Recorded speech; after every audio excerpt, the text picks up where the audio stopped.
G'day, I'm MG, and today I want to take a walk down memory lane and have a look at a classic F1 race, the 1989 Australian Grand Prix. This race has been in my mind for many years, and with modern F1, let's say, reluctant to race in wet conditions, I thought I'd take a look back at a time when they could and did race in the rain, even when they probably shouldn't. The '89 championship had already been decided at the previous race in Japan, when Ayrton Senna and Alain Prost collided at the final chicane. And I still believe to this day that it was a deliberate act on the part of Prost. But the teams and drivers had one more race to finish off the season. The Adelaide Grand Prix. Let's go have a look. Adelaide, the city of churches as it is known, hosted the Australian Grand Prix from 1985 to 1995. And today, I'm going to have a look at the '89 race, or as I like to call it, the Big Wet.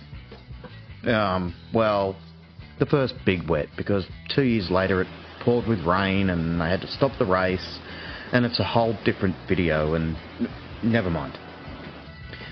The Big Wet. The Friday and Saturday practice and qualifying sessions occurred with not many issues at all. The drivers were happy, well, those that qualified anyway, and the fans were excited to see the final race of the year. The grid was set and all that was left to do was wake up on Sunday morning and start the race. Sunday morning arrived and so did the rain, and it arrived in bucketfuls.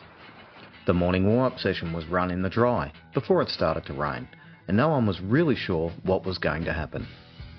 The crowds were filling the grandstands and park areas, the TV cameras were rolling, and officials got on with official duties.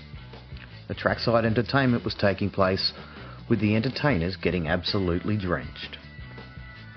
An extra F1 practice session was put on, giving the F1 drivers 30 minutes to work out just how wet the track was and where the water was lying around the circuit. But this ended up being red flagged twice, as drivers found themselves in trouble on the soaked track. Ayrton Senna had a spin, then Nannini crashed and the red flag came out to stop the session. They restarted, but not long after, Mansell crashed after aquaplaning on the Brabham Straight, and the red flags came out again. And just to emphasise how wet it actually was, Alain Prost also spun off after the red flag. What came next was absolute craziness. As race time approached, drivers were milling around talking to the world's different media teams, explaining how dangerous it was to start the race. Many expressing their concerns about the conditions and how much visibility they had, which was virtually none, and how they felt the race should be delayed. Bernie Ecclestone weighed in on the situation and did his usual Bernie thing by saying the race will start at the scheduled 2:30 p.m. time. And he simply shrugged off drivers' concerns by saying they are always complaining about something.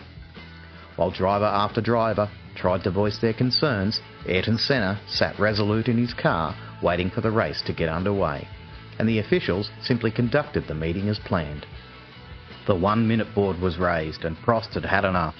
He told his team owner Ron Dennis he will start the race but only complete one lap and pull into the pits and stop, and stormed off towards his car. 1 minute to go and several drivers were not even in their cars yet.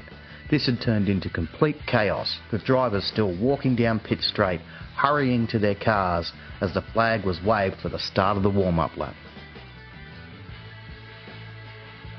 The scene on the starting grid was insane. Some cars had already left, some were just taking off, having to dodge other cars and mechanics, and some drivers were still just getting into their cars as the warm-up lap was in progress. And even as the front cars were heading into the final corner to line up on the grid, Eddie Cheever in the Arrows was only just leaving the grid for his warm-up lap. The rule book had well and truly been thrown out the window today. The race got underway. Senna and Prost jinked towards each other on the run down to turn 1, before Senna took the lead. Martini, in the Minardi, almost lost control on the exit of the first chicane, but managed to hang on to it. What was happening behind that wall of water was anyone's guess. As Senna stormed off into the distance, behind him chaos was happening. Olivier Griard spun at turn 4, and his teammate René Arnoux had to take avoiding action. Stefano Modena in the Brabham spun as he came round to complete lap 1, sending the field scattering. Alain Prost, true to his word, pulled his McLaren into the pits at the end of lap 1 and got out and said au revoir to the 1989 season. Not seen by the TV cameras, JJ Lehto in the Onyx had crashed his car and blocked the track, but at the front, Senna continued to pull away before the organisers decided to stop the race due to Lehto's car blocking the track. In the pits, Prost gave his assessment of the situation to Barry Sheene, as the cars began to form a car park at the final turn. Several drivers aired their displeasure that the race was started, and confusion once again reigned as no one was sure if the race was going to be restarted. A lot of talking was going on. Ron Dennis had his say. Nigel Mansell was unsure of what was happening. Riccardo Patrese simply shrugged and had no idea. Of course, Bernie put his 2 cents in again and suggested that Prost was going to take the restart because his car was at the end of pit lane. This was never going to happen, as Alain was sitting back in his garage not even contemplating getting back in the car. JJ Lehto emerged from the pits in his repaired car and drove around to the back of the grid, fully expecting to take the restart. Larini tried to tape his visor down to stop water getting in, and Mansell decided to go for a jog. And the whole time, Senna sat patiently in his car. Gerhard Berger wandered down the pit lane giving interviews, saying he didn't want to race as he headed towards his car. Then the officials held the 30-second board up, sending drivers and teams into a scramble to get ready for the restart. As the cars pulled away for their second warm-up lap, Nicola Larini and John Alesi both had car problems and were late getting away from the grid to start their warm-up laps. In fact, Alesi was pushed back into pit lane from where he would start the race. The grid formed up, but there was drama at the back when Larini, who now had to start from the rear of the field after getting away late and missed out on starting from his impressive 11th place qualifying position, stalled his engine and had to be pushed off the grid as the lights went green and the race started. At the start, Senna stormed away as everyone expected, leaving Martini and Nannini to squabble over second place. The 2 Williams cars of Thierry Boutsen and Riccardo Patrese were looking very racy, and quickly made their way past the Benetton of Nannini and set about the task of trying to overtake the Pirelli-shod Minardi of Pierluigi Martini. Martini gave it his all in his underfunded Minardi and defended valiantly, but could only withstand the pressure for a few laps, when the superior grip of the Goodyear wet weather tyre allowed both Boutsen and Patrese past in the Williams cars. Meanwhile, Senna had charged off quicker than Usain Bolt and had a 20-second lead in just 3 laps.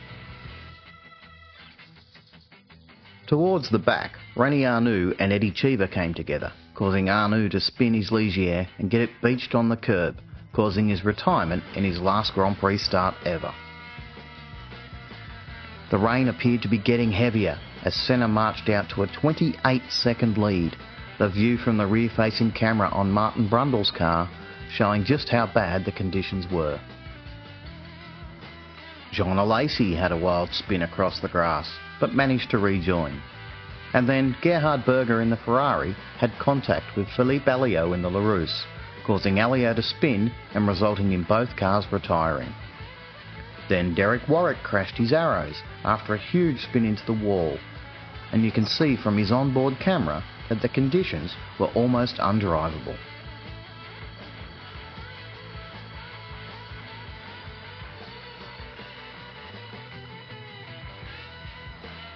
Emanuele Pirro had a pirouette in his Benetton, from which he recovered.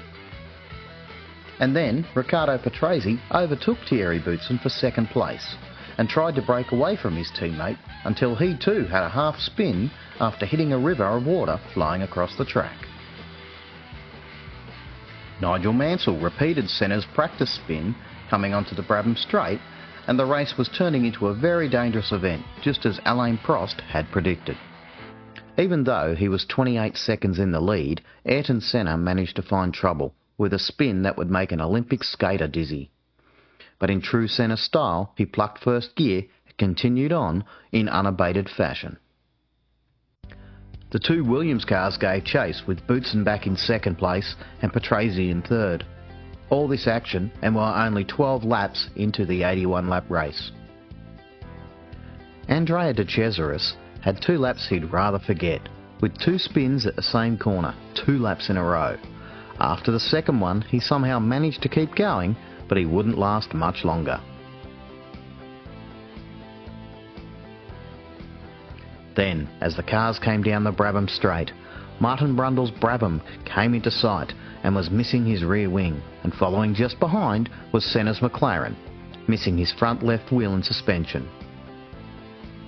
As we go to the replay from the back of Brundle's car, we can see that Senna had no idea that Brabham was even in front of him, and slammed directly into the back of Brundle's car, taking them both out of the race. The conditions now were utterly diabolical.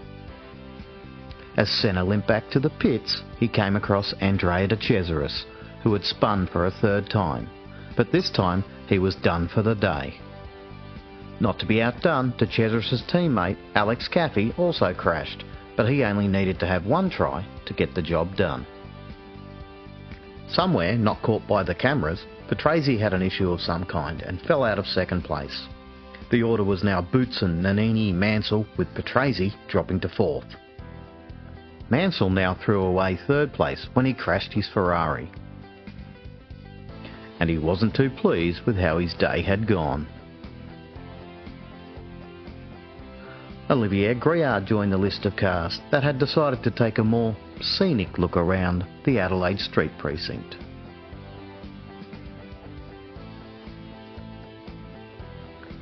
We amazingly then seemed to have got 3 or 4 laps without any cars crashing. Boutsen was held up in traffic and was not pleased with Pirot, and Pirot's teammate Nannini was able to close the gap to the leader. JJ Lehto had moved into the points in 6th place. A fantastic effort from the youngest driver in the race in just his 2nd Grand Prix start. But the calm was about to be broken again when a terrifying crash occurred on the back straight. Similar to the Senna-Brundle crash, this one involved Nelson Piquet and Pier Carlo Ghinzani. Piquet had no idea Ghinzani was in front of him and slammed his Lotus directly into the back of the Acela, sending both cars off the track. Amazingly, neither driver was seriously hurt, and Ghinzani hopped out of his car and retired from Grand Prix racing. Eddie Cheever and Satoru Nakajima were having a fantastic battle for 4th and 5th place, with Lehto not that far behind in 6th. Cheever's onboard camera gave plenty of vision as to just how tough the conditions were and how much the drivers had to wrestle with the steering wheel as the cars broke into constant wheel spin. Nakajima eventually muscled his way past Cheever to claim 4th place. It looked like things had calmed down again. Well, for a brief moment. Olivier Griard, after several spins during the day, finally finished off his Ligier good and proper against the wall and retired. JJ Lehto had managed to pass Cheever for 5th place and was looking good for a strong points finish. But sadly, water had gotten into the electrical system of his car, and his Onyx Ford spluttered to a halt on lap 27, ending what was a fantastic drive. All the while, Boutsen was pulling away from Nannini again and driving a smooth and masterful race. Satoru Nakajima in the Lotus was having his best race ever in Formula 1. Having moved into 4th position, he then set the fastest lap of the race on lap 29. And repeated that effort several times before setting the fastest lap of the day on lap 64. A great drive by the Japanese driver, surely the best of his Grand Prix career. By this stage of the race, there was only 9 cars left running, with Boutsen showing everyone a clean, if not wet, pair of heels. The race had been shortened from the original 81 laps to 70 laps due to the start delays and of course the conditions. And the remaining cars simply had to try and maintain control in the slippery conditions and make it to the end. Unfortunately, this was not the case for Eddie Cheever in the Arrows, as he made a mistake and slipped up the escape road sideways and into retirement. This would also be Cheever's last F1 race, as he would return home to his native America and have a long career in IndyCar, culminating in winning the Indianapolis 500 in 1998. The list of retirements was now longer than an Esteban Ocon penalty summary, at 18 cars retired and only 8 left running. This, for the remaining cars, was reasonably good news, as with less cars on the track, there was less spray. And while the conditions were still very slippery, at least they had much better vision compared to the start of the race. With a handful of laps to go, the race seemed settled. Although, with what happened earlier in the race, you just felt like something else was about to happen at any moment. But it didn't, and Belgian driver Thierry Boutsen masterfully took the win. This was his second Grand Prix victory, and he would go on to win one more in his career the following year in Hungary. Alessandro Nannini managed to bring his Benetton home in second, and Riccardo Patrese came home in third for Williams, with Nakajima charging him down all the way. Maybe, if the race had gone the scheduled 81 laps instead of 70, Nakajima may have managed to pass Patrese to end up on the podium. Boutsen and Patrese chatted to Jackie Stewart after the race, and both seemed relieved that the race was finally over. 8 cars finished the race, with the top 6 place getters scoring World Championship points. The final results were: first, Thierry Boutsen; second, Alessandro Nannini; third, Riccardo Patrese; fourth, Satoru Nakajima; fifth, Emanuele Pirro; sixth, Pierluigi Martini; seventh, Maurizio Gugelmin; and eighth, Stefano Modena. A truly amazing race, considering the conditions, and for me, man of the match is split between Boutsen, who had a mistake-free drive and was in control all day, despite not being able to match Senna while he was still in the race, and Nakajima, with a brilliant drive, considering this uncaught on TV spin on lap 1 of the restarted race, which made him fall back to dead last, and then a storming drive to 4th place and the fastest lap of the race. So, we have come to the end of this walk down memory lane, and what a memory it is. I am sure F1 learnt a lot that day. Well, I hope they did anyway. I doubt we will ever see Formula 1 cars racing in conditions like that ever again. But we can always look back to races like this with great fondness. Of course, hindsight is a wonderful thing, and having the knowledge that no one was hurt during this event means we can sit back and enjoy it.